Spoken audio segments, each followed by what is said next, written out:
Welcome into Duval Daily, presented by GenJag.com. I'm Jordan DeLugo. Thank you so much for tuning in here on Thursday, April 27th. It is draft night. Jacksonville Jaguars, they have landed offensive tackle Anton Harrison out of Oklahoma with their 27th overall pick. Yes, I said 27th overall pick because the Jaguars traded down one spot from 24 to 25, recouped a 5th round pick and a 7th round pick from the Giants, who took Deonte Banks. Then at 25, they traded down again with the Buffalo Bills. Trading down to 27 overall, they recouped another 4th rounder. The Jaguars moved back 3 spots and acquired 3 different draft picks. They now have a total of 12 2023 picks, including, again, Anton Harrison, the offensive tackle out of Oklahoma. Pretty much everyone that was commonly mocked to the Jaguars was still available at 24 overall, so it looks like they decided they liked their options and that they're just going to trade down and get some more value out of these draft picks. Picks like Emmanuel Forbes, Kalijah Cansey, Jahmyr Gibbs, Jack Campbell, and Will McDonald going off the board in the teens. And then a run on wide receivers, I think, really helped the Jaguars out in their pursuit of the prospects that they were looking for, and it ended up being Anton Harrison tonight. In my opinion, moving down was incredibly smart here. Now you have plenty of draft capital to move up later on as the board kind of thins out and as you start to see some of the talent at certain positions that you want to attack kind of diminish. You can move up and get a guy that you value. Now, looking at Anton Harrison, I know that I've seen some vitriol about this pick on Twitter. Folks saying maybe the Jaguars kind of panicked and felt that they had to take an offensive tackle in round 1.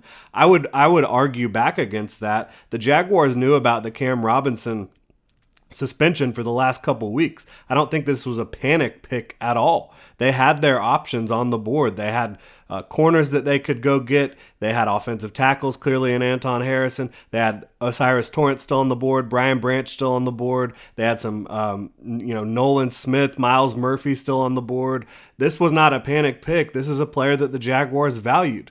And quite frankly, it's a player that I valued. I had a top 10 overall grade on him in this class. I did Anton Harrison, a player we've talked about a lot here on the channel, a young prospect, just turned 21. When you talk about his production in 2022 as the Oklahoma Sooners starting left tackle, 1 sack allowed on 447 pass pro reps, incredibly efficient at Oklahoma was Anton Harrison. From an athletic perspective, you look at him, 80th percentile, has the size you're looking for, has the length you're looking for, over 34-inch arms, 315 pounds, about 6'4". This is a prospect that has the goods when it comes to the athleticism, has the goods when it comes to the size and length that Trent Baalke has shown to value. Again, the production, really good at Oklahoma, but you turn on the tape, quick feet, that jumps out immediately, right? He's able to quickly get into a position to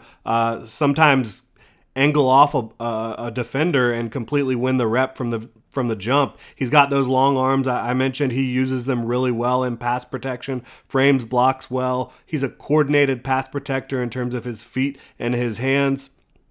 Like I said, the athleticism, it shows up on tape. A violent demeanor, which is what you want to see at the position. He likes to finish blocks, bury guys in the dirt, really get nasty out there. Can he improve his ability to lock on to defenders in the run game and sustain blocks, drive defenders out of the way? Absolutely. But can this guy come in and protect Trevor Lawrence? Also, yes, in a very big way. I think Anton Harrison projects best on the left side, but he does have 1 game of experience starting at right tackle for the Oklahoma Sooners, so we'll see how that all plays out. From a fit with what the Jaguars currently have on their roster, obviously we know Cam Robinson, he's going to miss some portion of the start of the season, whether it be 4 games, 6 games, whatever it ends up being. Cam Robinson, the Jaguars starting left tackle, is going to be out for the start of the season. Now, with Anton Harrison entering the fold, you have Walker Little, you have Anton Harrison, and you also have Josh Wells, who's a veteran swing tackle, to start the season at the offensive tackle spot. So you can feel a little bit better about your pass protection, about your ability to protect Trevor Lawrence moving forward, again, with no Cam Robinson to start the season. And from a long-term perspective, this is a prospect, again, who just turned 21 years old, has multiple years of really good tape, And I think the sky is the limit for him, especially when you talk about getting in a Doug Peterson offense, which has a lot of similarities to what they do at Oklahoma. Getting the ball out quickly, some read option stuff. I think you're going to see Anton Harrison fit like a glove with the Jaguars offense and their blocking scheme and their offensive line coach Phil Rauscher. I think it's just a really nice marriage of all those things. And again, long term at the position, Jaguars Cam Robinson has a out in his contract, a team out following the 2023 NFL season. Could the Jaguars decide to get cheaper at the position, have Anton Harrison and Walker Little as their starting tackles in 2024? You're going to potentially get an opportunity to see what it will look like with Walker Little and Anton Harrison in the starting lineup if Anton Harrison is able to come in, establish himself, and beat out Josh Wells, which with his skill set and his talent level, I think that should be no problem with Anton Harrison as long as he's given a fair shake in training camp to earn that starting job over Josh Wells while Cam Robinson awaits his return from suspension due to the PEDs.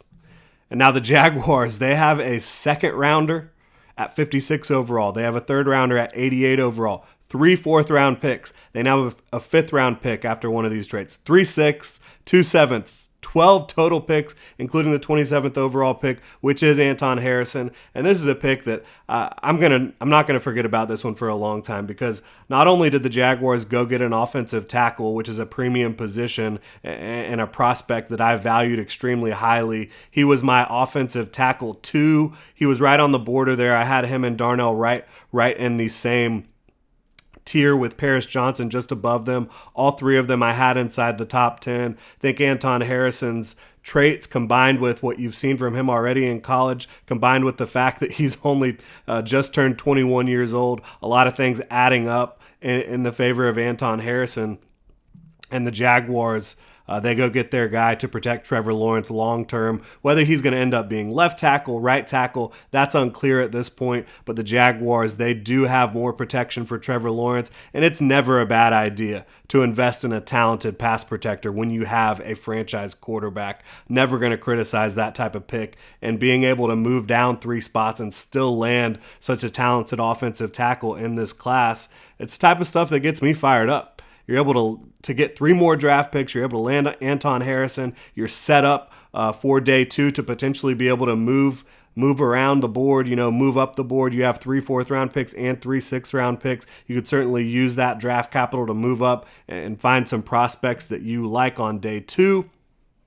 When you look around the AFC South, the Texans, they landed C.J. Stroud and Will Anderson, trading back up to 3 to get Will Anderson, the top edge defender in this class. The Colts nabbed Anthony Richardson at 4 overall, quarterback out of the University of Florida. And then the Titans, they landed Peter Skoronski at 11. Offensive lineman, not sure if they're going to end up playing him at tackle or guard. I think he has a better projection inside to guard, and the Titans kind of needed to rebuild that offensive line a bit, so good for them. And when you talk about Anthony Richardson to the Colts at 4, I think that's a really good fit for him. Shane Steichen knows how to work with mobile quarterbacks, designed an offense around Jalen Hurts in Philly. I think they can do the same thing in Indy, and Anthony Richardson, he's just going to have to develop as a more consistent thrower of the football. And then, of course, with the Texans, you got a starting quarterback who I think is going to be able to operate at a high level in that offense. The San Francisco Shanahan-style offense coming over with DeMeco Ryans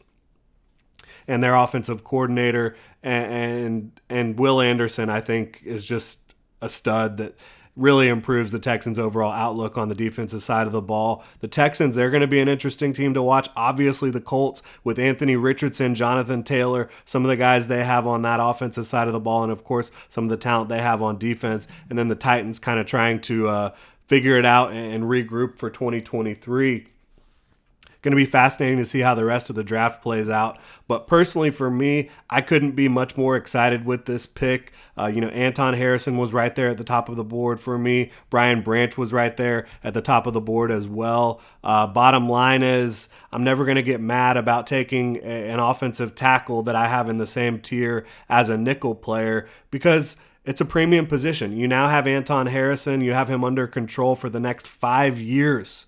At minimum, when you talk about his 4-year rookie deal and then the 5th-year team option. And then, of course, you can end up using the franchise tag if you need to. But they've got Anton Harrison locked up for quite some time. Exciting stuff for the Jaguars. They have Walker Little and Anton Harrison, 2 talented young offensive tackles. And of course, Cam Robinson still in the fold once he returns from his suspension due to performance-enhancing drugs. So I'm fired up about the pick. I'd love to know what you guys think about this pick. We'll have a lot more coverage on this draft pick and day 2 of the 2023 NFL draft, what the Jaguars could potentially do on Friday night. Again, they have currently 2 picks Friday night in the 2nd and 3rd round, 56 and 88 overall. Would not be surprised if the Jaguars are able to package up some of their current draft capital and go get a prospect that they really value. But again, love to know what you think. Hit me up on Twitter at Jordan DeLugo. Follow Generation Jaguar at Generation Jag. Leave a comment in the comment section below on YouTube. You can also like, subscribe, hit that notification bell so you don't miss a show. If you're on your podcast platform of choice, please subscribe and review. Really appreciate y'all. Thanks so much for tuning in, Duval.